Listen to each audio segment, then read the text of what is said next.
But today we're staying in Ruth. We're in chapter 2.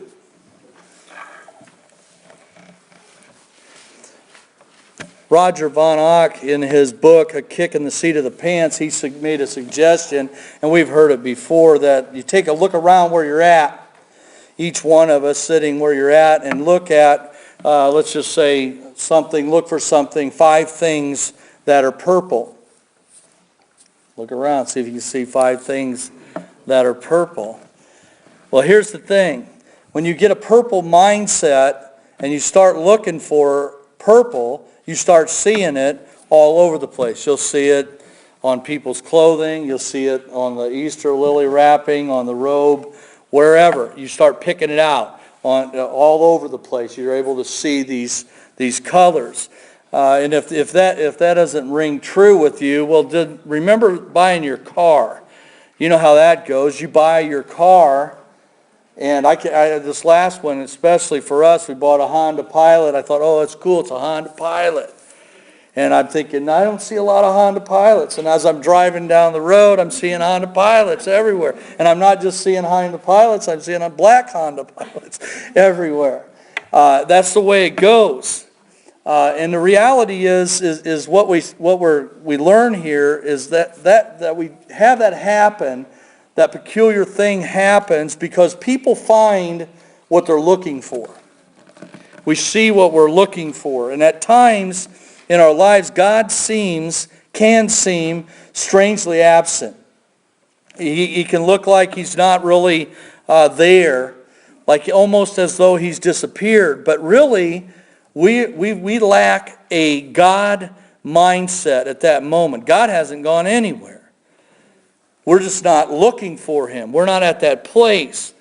And it's when we develop that sensitivity, and I state it this way, by living godly, that we start seeing His work everywhere.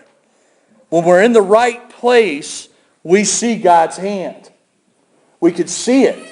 And it becomes real obvious, just like the color or the car. It jumps right out at us. We see it all over the place.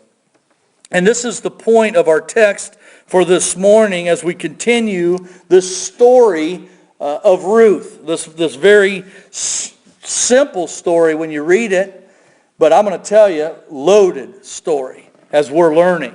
There is great truth here. It is a record that showcases the sovereign, providential working of God. That's what this book showcases. Our theme that we've been looking or working under, the theme we've established for this book is this: the Lord is faithfully at work no matter the time. And I add how dark that time might be. He's loving, caring for, and advancing His program for His people who are, in light of what He's doing, to live godly lives, no matter how dark our time is. And I truly believe we are living in a dark time as people. We need to remember where we're at in the record. And like I said, I'm not going to go back week after week after week, but I'm going to hit on points just to bring us up to speed because it is a narrative. It's contingent on what we looked at last week, the week before that, and so on. Because it's a story. A narrative, and we need to know where we're at. Historically, where we're at in point in time is we're at the time or the period of the judges, a 300 plus year period of judges, where God raised up judges to rule over the people. Often militarily, they were used by God to deliver the people from enslavement, from oppression of pagan peoples who were not purged from the land due to the sinfulness of God's own people and not doing what He required of them.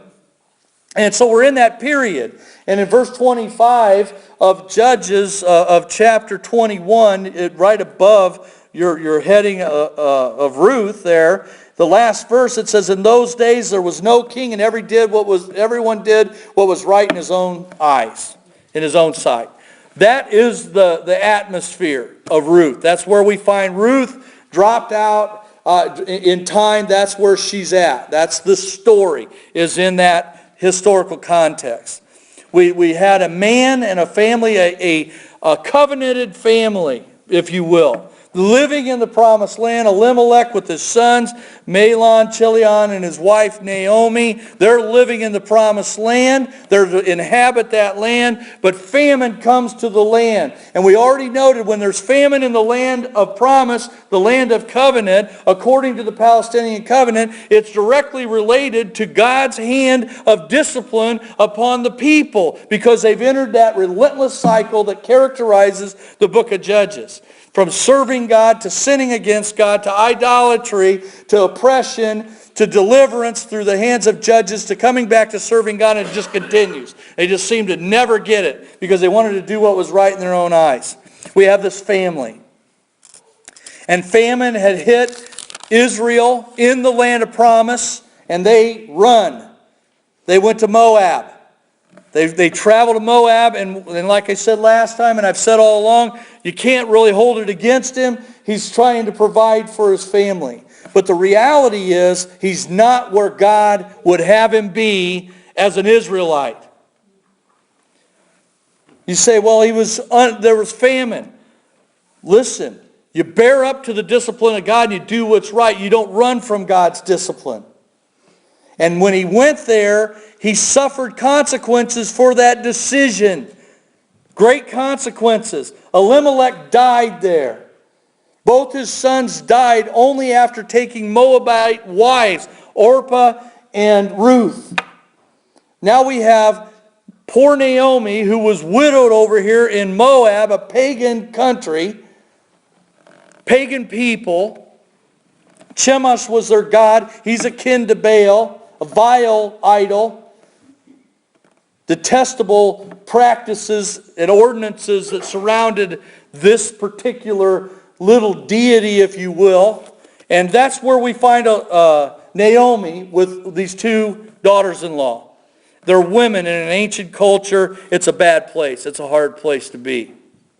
But the beautiful thing is Naomi, a widow without sons in Moab, repents of the decision that had been made earlier to go there in the first place, and she returns home. She goes home. She goes back to Bethlehem in Judah. That's where she goes, back to the covenanted land of promise. And what we have as she goes back, we're told in chapter 1, verse 6, that God, the Lord, had visited his people in giving them food. What's that? The hand of discipline. They were back in a cycle in that time where they were doing the right things. And God had lifted the famine, and now there was food in the land. So we have Naomi traveling back. Last time we looked at it, she tells her daughters-in-law, you need to go back to your own people, to Moab. Why? Because, man, there's no marital prospects for you. Probably you're going to stand a better chance getting married. And again, you have to keep it with the ancient culture. To be married was security for a woman in that culture. To be without a man was a very, very difficult place. Very difficult, unless you had brothers of your husband who could marry under the Levirate marriage ordinance there, that they would marry and carry their line, the name on. So she urged them to go back. That's where we were at. Orpah goes back upon being encouraged multiple times. Ruth doesn't. And we see in Ruth faith, a declared faith in verses 16 and 17, which we looked at last time we were together. But Ruth said, do not urge me to leave you or turn back from following you. For where you go, I will go, and where you lodge, I will lodge. Your people shall be my people, and your God my God. Where you die, I will die, and there I will be buried. Thus may the Lord do to me, and worse, if anything but death parts you and me. She really lived up to what her name meant, companion, friend. And she stayed true and loyal and faithful to Naomi. This is where we left off, and what we stated last time was this, what we learned. Propositionally speaking, the truth asserted in that prior passage was this: real faith overcomes. It overcomes obstacles. It endures even though battered. It doesn't turn from God. It recognizes God's hand. Even if it's hard upon them, it still acknowledges God's sovereignty, that He's God and He's at work. And Naomi exemplified that. But real faith overcomes, it endures, and it should define God's people. That's what we looked at. Now we want to read our text for this morning. And this is chapter 2, 1 through 13. Now Naomi had a kinsman of her husband, a man of great wealth of the family of Elimelech, whose name was Boaz. And Ruth the Moabitess said to Naomi, "Please let me go to the field and glean among the ears of grain after one in whose sight I might find favor." And she said to her, "Go, my daughter." So she departed and went and gleaned in the field after the reapers. And she happened to come to the portion of the field belonging to Boaz, who was of the family of Elimelech. Now behold, Boaz came from Bethlehem and said to the reapers, "May the Lord be with you." And they said to him, "May the Lord bless you." Then Boaz said to his servant, who was in charge of the reapers, "Whose young woman is this?" And the servant in charge of the reapers answered and said, "She is the young Moabite woman who returned with Naomi from the land of Moab." And he said, "Please let me glean." And she said, "Please let me glean and gather after the reapers among the sheaves." Thus she came and has remained from morning until now. She has been sitting in the house for a little while. Then Boaz said to Ruth, "Listen carefully, my daughter. Do not go to glean in another field furthermore. Do not go on from this one, but stay here with my maids. Let your eyes be on the field which they reap, and go after them. Indeed, I have commanded the servants not to touch you. When you are thirsty, go to the water jars and drink from what the servants draw." Then she fell on her face, bowing to the ground, and said to him, "Why have I found favor in your sight, that you should take notice of me, since I'm a foreigner?" And Boaz answered and said to her, "All that you have done for your mother-in-law after the death of your husband has been fully reported to me, and how you left your father and your mother and the land of your birth and came to a people that you did not previously know. May the Lord reward your work and your wages be full from the Lord, the God of Israel, under whose wings you have come to seek refuge." Then she said, "I have found favor in your sight, my Lord, for you have comforted me, and indeed have spoken kindly to your maidservant, though I am not like one of your maidservants." Powerful, powerful text. And what we learn in this portion of this little story is this morning. We learn this from these events that occur once they get back to Bethlehem. And it is this: alongside of God's sovereign providence is human responsibility. And as we act, or one acts responsibly, God's hand becomes more discernible, more evident. Let me repeat that. Alongside of God's sovereign providence is human responsibility. And as one acts responsibly, God's hand, His working, becomes more discernible, becomes more evident. Remember the opening illustration. People find what they're looking for. Whether it be the color or the car, we find what we're looking for. I say this: people see who they're living for as well, in keeping with what we see here in Ruth. People see who they're living for. And as one lives godly lives, the sovereign providential care of God becomes more and more evident to us. We're able to see God. And I was challenged with this big time. Because too many people go around and they never see God's hand. It blows me away. You ask people to even share testimonials of God after months. Here, Wednesday night, every Wednesday night, we open it up for sharing every last Wednesday of the month before communion. And I'm not pointing fingers, but oftentimes it's tough to even get a testimonial of God at work out here. And you have to ask why that is. And I'm seeing in this letter that the closer we get to God, the more we live for God, the more we see His hand at work. So what does that say? Where am I?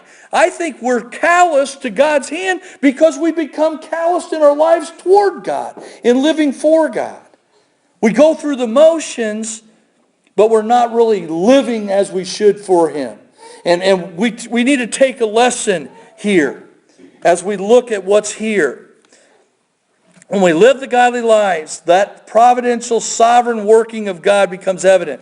I've been using that term regularly, and I thought today, actually this morning, I was going back over and making more notes, writing things out, and looking at this, and I'm like, man, I need to really define sovereign, and I need to define providence. Most of us know, we have an idea what that means, but really when you consider sovereignty, the sovereignty of God, and the idea of sovereign, as it is related to God Himself, the arena of theology, it is that attribute of God's person whereby He is in absolute control of all things in His universe. And I add His universe.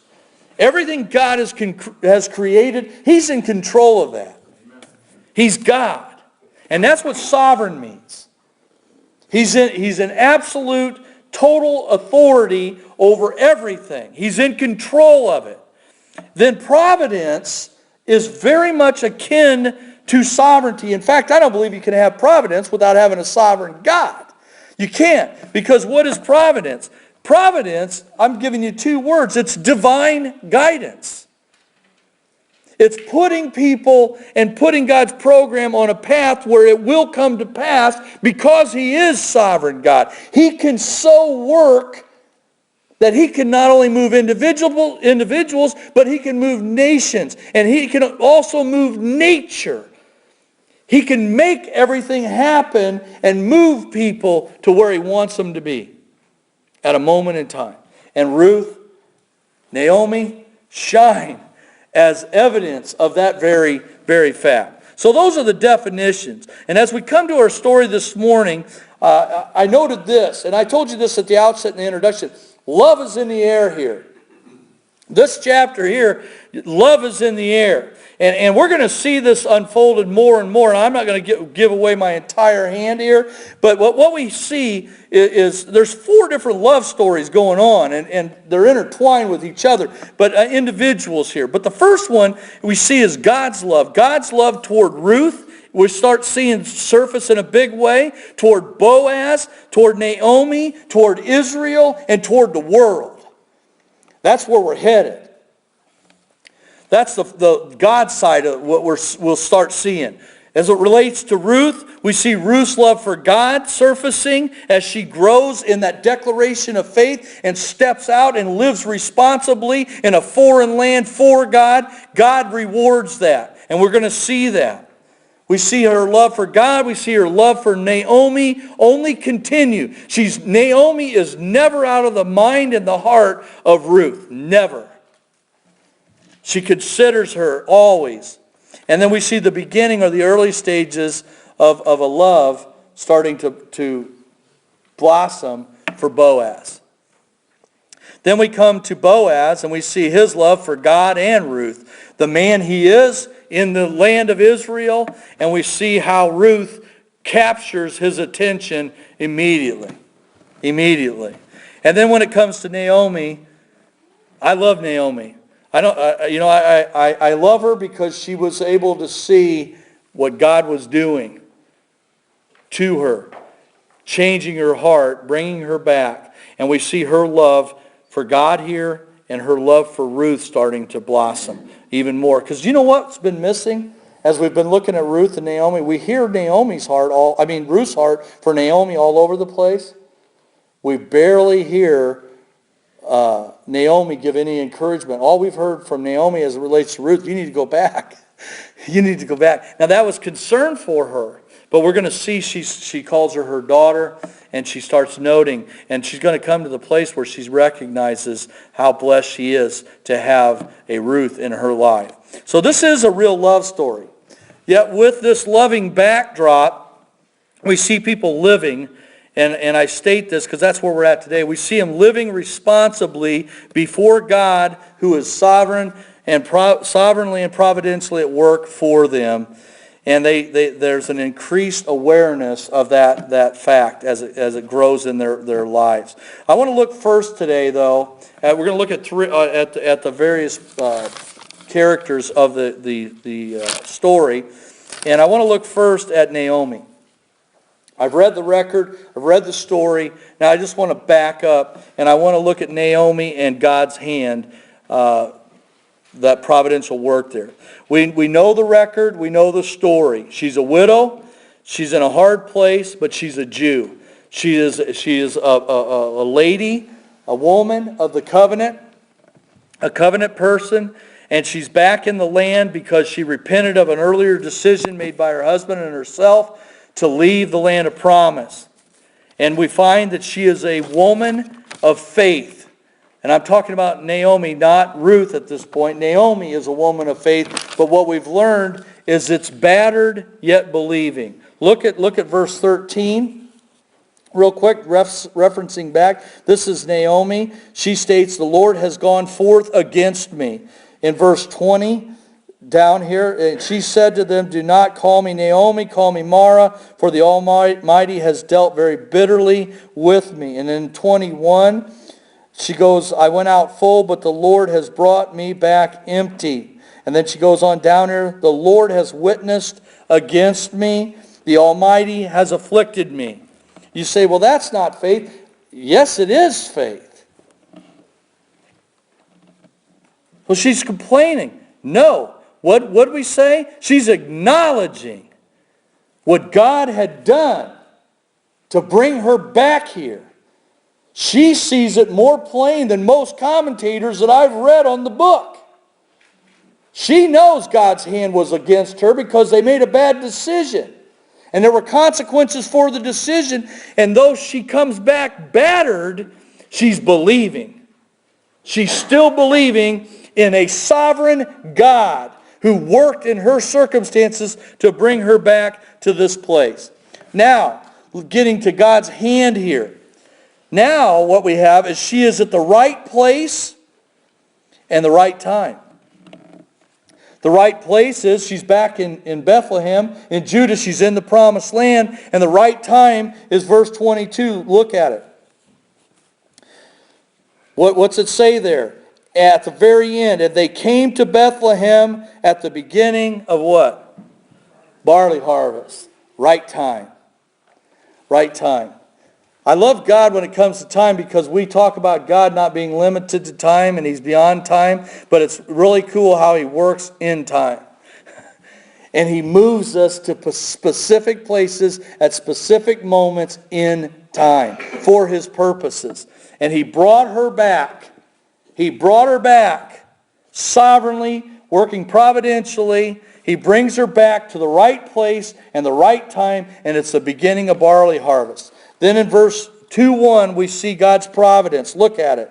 "Now Naomi had a kinsman of her husband, a man of great wealth, of the family of Elimelech, whose name was Boaz." God's providence. What are they here? She comes back, she's got a kinsman.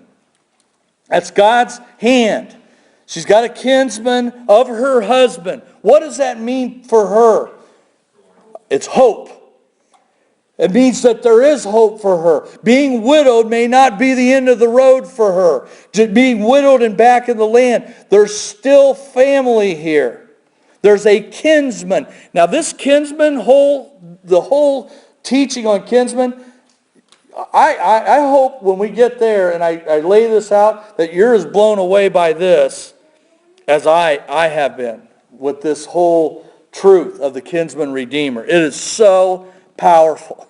as it relates to the Lord. But she had a kinsman here. Naomi had this kinsman.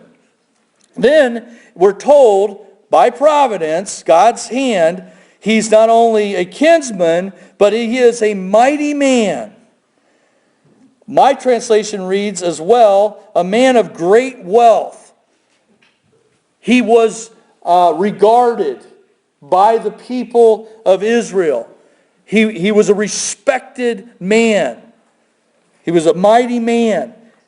And then, not in the verse, but God's providence is not only is she back here with a kinsman of her husband, and that man happens to be Boaz, who is a renowned man, a mighty man, a wealthy man, but she has a daughter-in-law who is extremely loyal.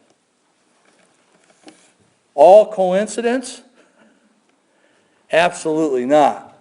This book is showing us that our God works behind the scenes continually, ongoingly, as the sovereign of the universe, advancing his program. Because remember, how does the book end? I don't want to go clear over there, but we've all read it. We know how it ends. This is the line of what? Genealogically speaking. Of David, who is the line of Christ. This is God moving people through famines, through discipline, through pagan nations, through a godless dark time. He has responsible people living for him, but he's moving them providentially to the exact places where his program advances. Now to some people, I'm going to tell you, I don't say to you, but to some people that ticks them off. To me, I bow my head and bend my knees and I say, thank you, God, that it's that way. Because if it was left to us, it would never get done. Thank God for his providence. Thank God for his sovereignty. Then that his will is done.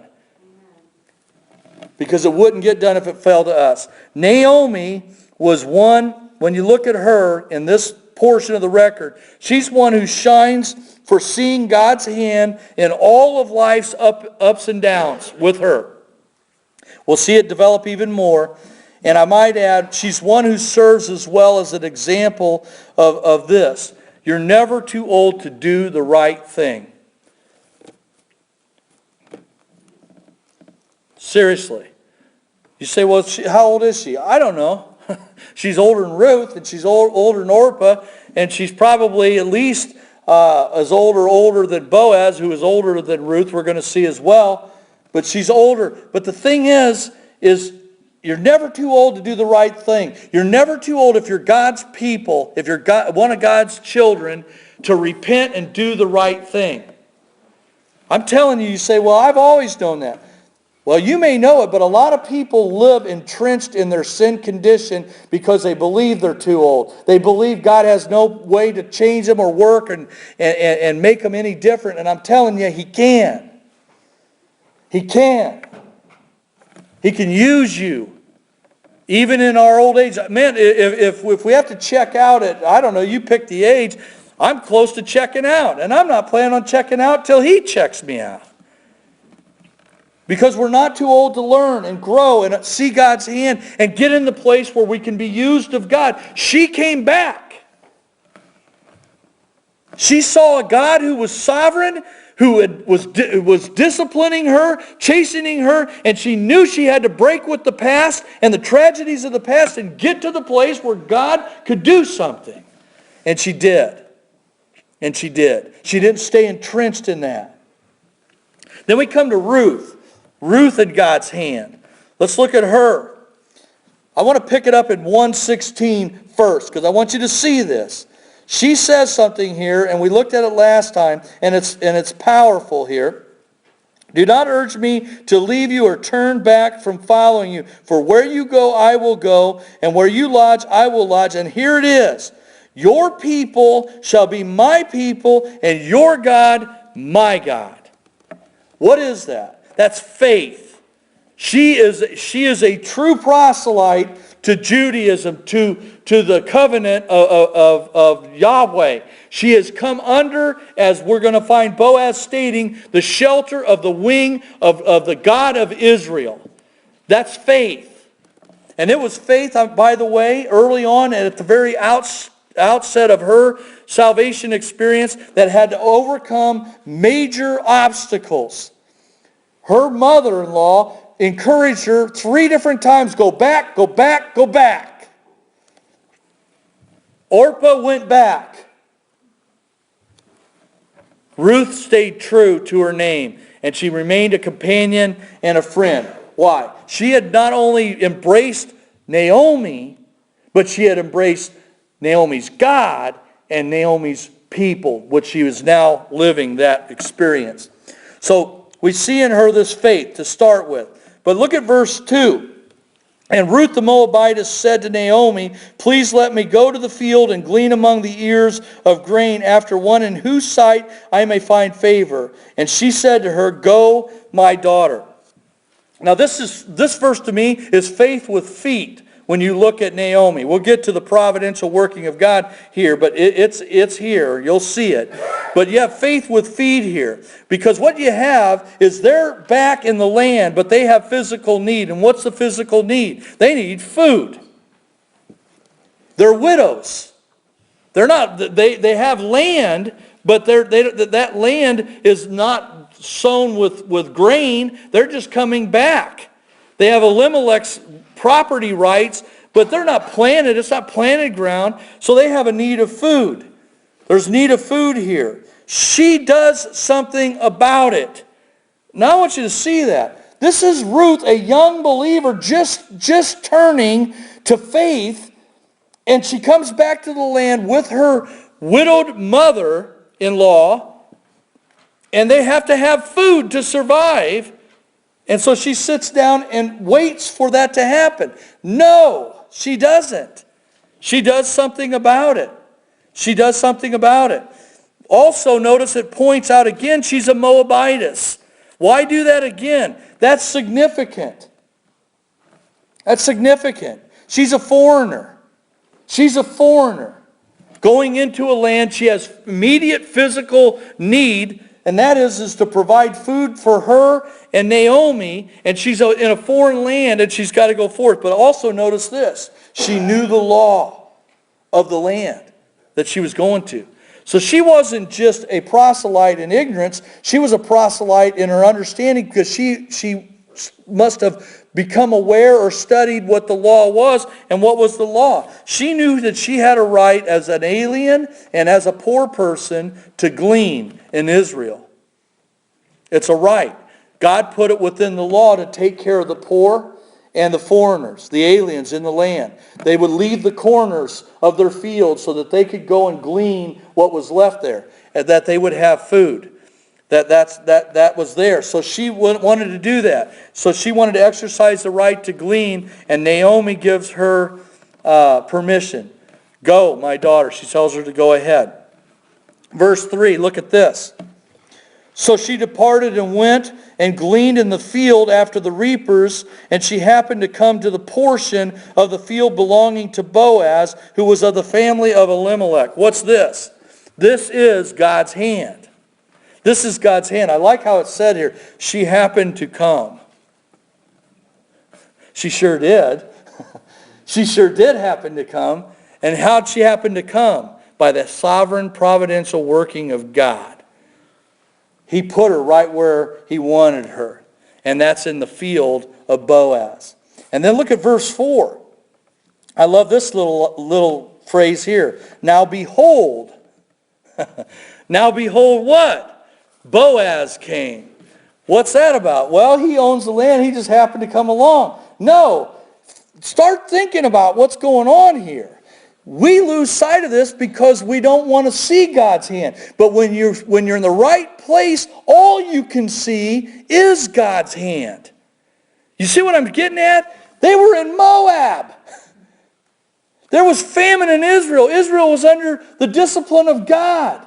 They're in a pagan land. God has to discipline them. She repents, comes back to Bethlehem with a loyal Ruth, and goes to glean. She believes in the God of Naomi. She goes to the field to exercise her right and lands right smack, where? In Boaz's field. That's God. You figure it out. You go try to explain it any other way. Because the only other way to do it is then you got to believe in random just chance. And if you operate that way, you don't know my God. Because that's not how he works. That's not how he works. One man made a statement before in preaching in our church. He said there aren't any such things as coincidence, only incidents with believers. Things don't just happen. And you say, well, man, are you really that strong in this whole concept? I am. I don't operate where I'm crippled by that knowledge, but I understand that my God is God, and everything that enters my life has to pass by him. I have no problem with that. Other people do. But we shouldn't, because he's a good God who loves us and cares for us and advances his program, and we're part of it.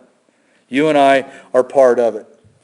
So now behold, Boaz comes, and we note in this verse, he's a man of faith. Look at what he does here. Now behold, Boaz came from Bethlehem, and he said to the reapers, the field, when we see he came from Bethlehem, what we find is she went out of the city to the field to glean, and said to the reapers, Boaz did, this is Boaz greeting him, may the Lord be with you. And they said to him, may the Lord bless you. That is awesome, because here we get a very clear indication of who he is. And what you see is he addresses his employees, his servants, his people, with a greeting of the Lord.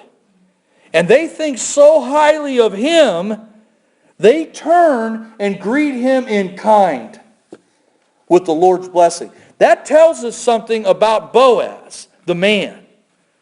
He was a mighty man. And that same term that's used of Ruth later, a woman of excellence, is the same term that's used of Boaz. This was a quality man of God. This is God's hand. I'm telling you. He's bringing Ruth right to where he wants her to be. And here comes this wonderful man of God in whose field she finds herself gleaning. God's hand. Now some people, I was reading, this was all the manipulating work of Naomi. She already knew where his fields were and you need to go there. And that's all well and good. You can do that. But the indication of the language, there's one translation that kind of gives that idea, but that's not the most literal rendering. The wording is that it was as though she happened to come. But what you have to do is place it in the context of the truth of the book. And the truth of the book is this is about God and his sovereignty and his providential working in and for his people, advancing his program. That's what's there. But then continuing here, in verse 5, look at it. Then Boaz said to his servant who was in charge of the reapers, whose young woman is this? So what's this?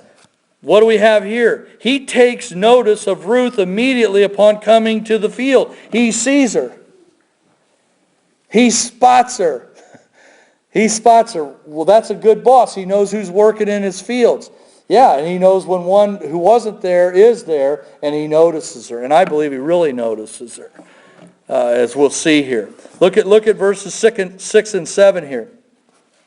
And the servant in charge of the reapers answered and said, she's the young Moabite. Again, we're informed she's a Moabite woman who returned with Naomi from the land of Moab.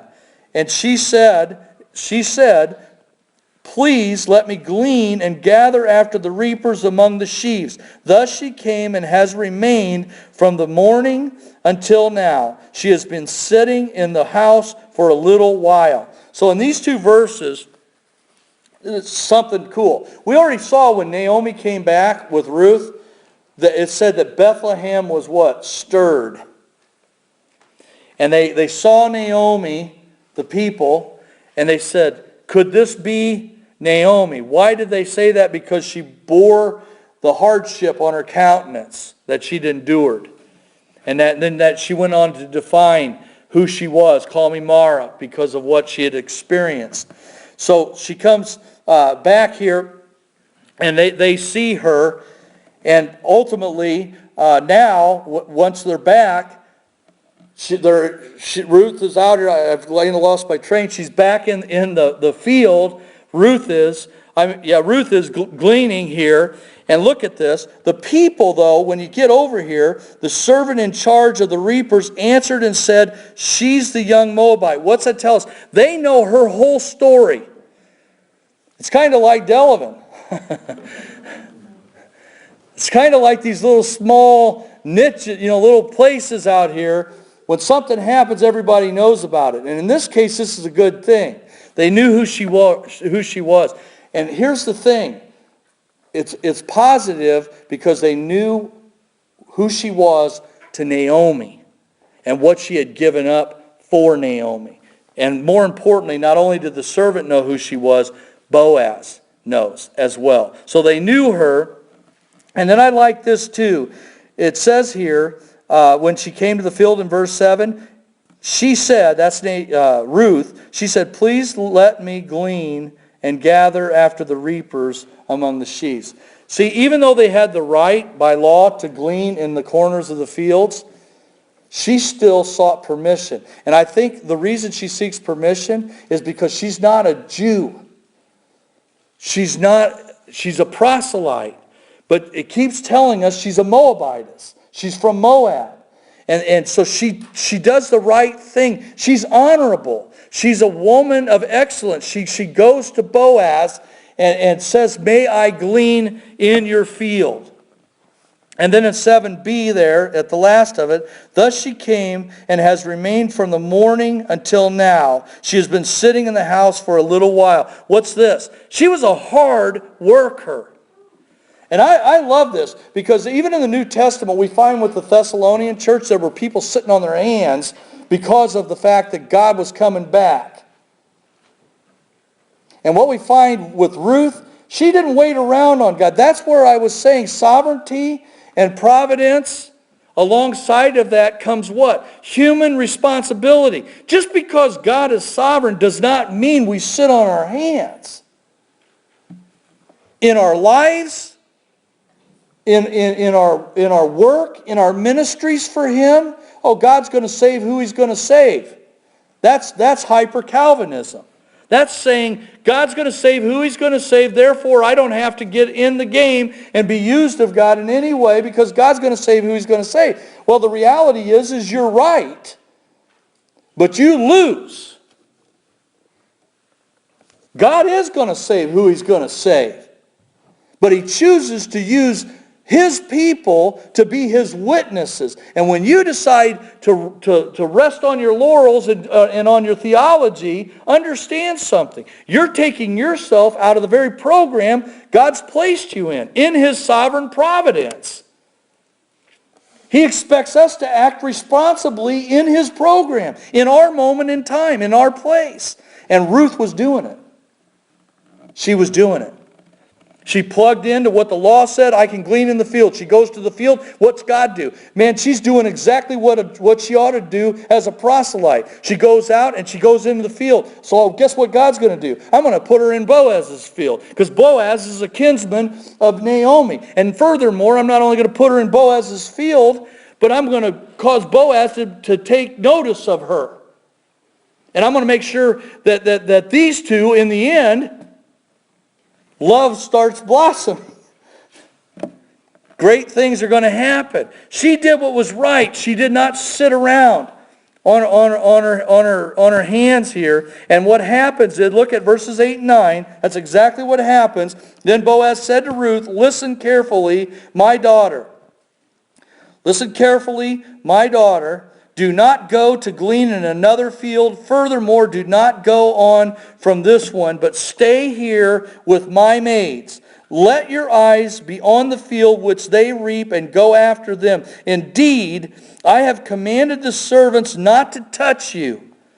When you are thirsty, go to the water jars and drink from what the servant draws. What's this? Again, it's what it is Boaz is showing her special consideration.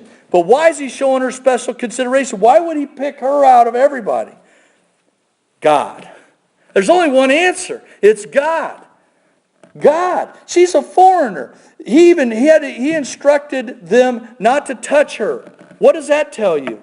That many of the people who harvested the grain must have had the habit of abusing those foreigners and aliens and the poor when they'd come glean in the field. They would give them a hard time about it. He told his workers, don't give her a hard time. In fact, he tells her, my daughter, you stay in my fields. You don't go anywhere. Don't look to go here or there. God was looking out for her. He was protecting her. And I'm going to tell you why. I believe why. Because she was stepping out in faith, doing what God would have had her do, and God is blessing her in His providence. He's working for her.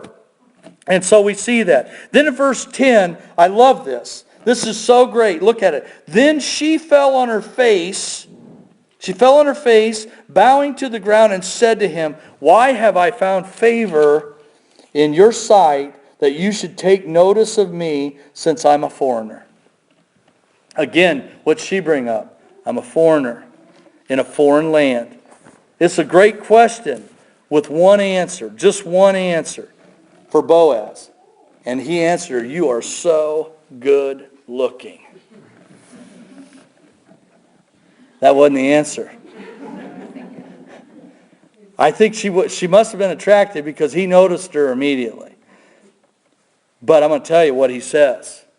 It wasn't because she was so good looking. Look at it. Boaz, he answers rightly in 11 and 12. Look at it. And Boaz answered and said to her, all that you have done for your mother-in-law after the death of your husband has been fully reported to me. Now listen to this. And how you left your father, how you left your mother and the land of your birth, and came to a people that you did not previously know. May the Lord reward your work, and your wages be full from the Lord, the God of Israel. And listen to that, under whose wings you have come to seek refuge. Man, is that not powerful? That is awesome. He sees her, he takes notice. It speaks of who he is as a man of God, but it speaks of who she is and what he saw, what her testimony was. What those people, those servants, when they said, she's the Moabitess who came back with Naomi, that phrase meant what that phrase meant was everything Boaz just said right there about her. That's what that phrase meant. They all knew what she had done. They all knew what she had given up, what obstacles she had overcome, and what she was willing to do to seek shelter under the wings of the God of Israel. And Boaz said, may God bless you and reward you. And guess what? Boaz was willing to be part of the answer to his prayer. That's the man he was. This wasn't a guy who said, I'll pray for you. He prayed to God for her, that God would reward her, but he was willing to be the answer to her prayer, his own prayer for her. That's powerful. This is who he was. He was in a position to do that by the sovereign hand of God. And what you have, he answers her rightly, because basically what he tells her is, you're reaping what you've sown for the Lord. Through your heart and attitude for Naomi, as an evidence of your willingness to come under the God of Israel, and God, by His sovereign providence, is blessing that. He's rewarding that. Boaz answers rightly. It's the fruit of faith. And then we have, for Ruth, we have sovereignty, and providence doesn't mean, as I said, when you look at her, the lesson, when you look at Ruth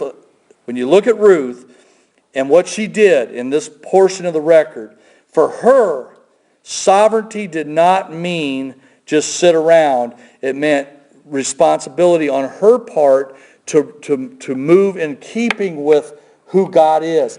that's important for us to get in this letter. That's one of the truths for us to get. And with responsible, godly living, what we find happened for her, that came the fruit of God's sovereign blessing in her life through Boaz. And then finally, Boaz, we're not going to learn a whole lot on him, but we learned some things about him here. And I've read the text on that already. But what we learn is Boaz was a man of faith. No doubt about it. He was a man of excellence. He was renowned and known and respected by the people of Israel, his community. That's significant because that's exactly where God brings Ruth. He was a mighty man. He was wealthy. He had substance. And what we have in what time, when I thought of Boaz, I thought, okay, he's back in the land. He's back in the land. Think about this for a moment. He's back in the land during what time? The time of the judges, right? That's the time where everybody's doing what? That which is right in their own sight. They're in this relentless cycle that lasts over 300 years. They're believed to be living in the time of Gideon. There was high points there, but Gideon even finished. He didn't finish real well. Had many concubines and the like. He didn't finish well as a judge himself. But he's in this land living during dark times. But what kind of a man is he in those dark times? He's a godly man.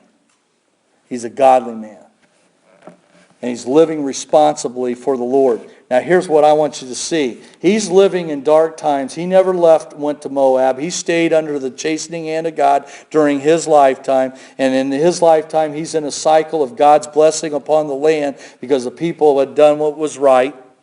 Gideon has come to deliver them militarily, if that's the point in time, and he's reaping that benefit. But he's in a place where he can, because he is a man of God. He sees God's hand as well because he attributes the favor she was experiencing from him as from the very hand of God.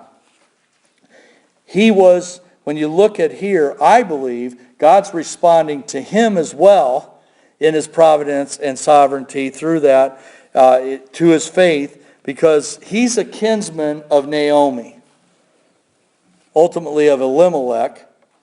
He's an older man. He's an older man because he calls Ruth what? My daughter. He didn't refer to her in an elder term. He referred to her as a daughter. And so he's older than her. And what happens for him, this is for him now. I'm talking about him. We've already looked at Naomi's blessings. We've looked at Ruth's. But now his blessing are, Ruth comes to his field. This young gal comes to his field. And he takes notice of her. And not only does he notice her in the field, because it's physical when he sees her, because obviously he sees that there's another woman in his field. But he's already seen her. He's already seen her as to her reputation that's preceded her as a woman of excellence. And he's taken notice of her. And the attraction is there. It's there.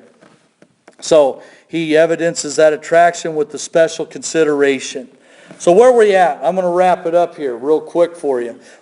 This is all, folks, all this whole narrative. If you miss this, then you're not reading Ruth. You're not reading it rightly. Because what we need to glean here is that all of what's going on is by God's working for and in people living responsibly in their time. And when you're living responsibly, your responses will be that you're going to recognize God's hand. Naomi recognizes them. Ruth recognizes them. Not as much so she's young in her faith, but it's coming. But Boaz recognizes God's hand, sovereign working, his providence in his life and in his times. So godly lives being lived in dark times with a recognition of God's sovereign working. But understand this, and I want you to get this. The star of this record, many make it Ruth, many make it Boaz. But the star isn't Naomi, it's not Ruth, and it's not even Boaz, it's God. God's the star here. And it's God who's loving and caring for His people, you and me, as He moves His program forward. See, He doesn't dismiss the individuals, as I stated earlier, and just steamroll His plan forward.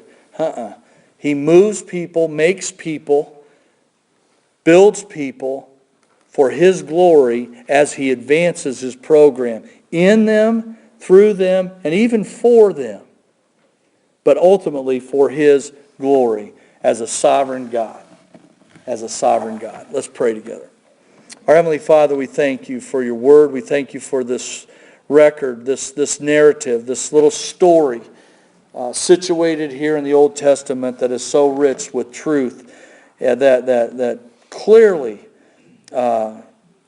reveals who You are and how You work and how You're able to move lives and advance Your program all at the same time, and never trampling the individual, but moving Your people forward. And You're able to bless, You're able to discipline, and continue to advance that program. It is truly wonderful to witness in Your Word.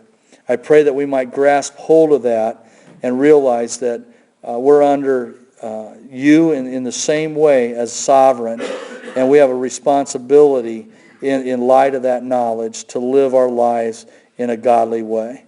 Lord, help us to see Your hand day to day as You work in and around us and through us, Lord. Bless each one for being out. Lord, I do pray for club ministries tonight. As always, we ask Your blessing upon those, and we continue to ask for Your blessing for the coming weekend as we celebrate the resurrection together. And we ask it in Jesus' name.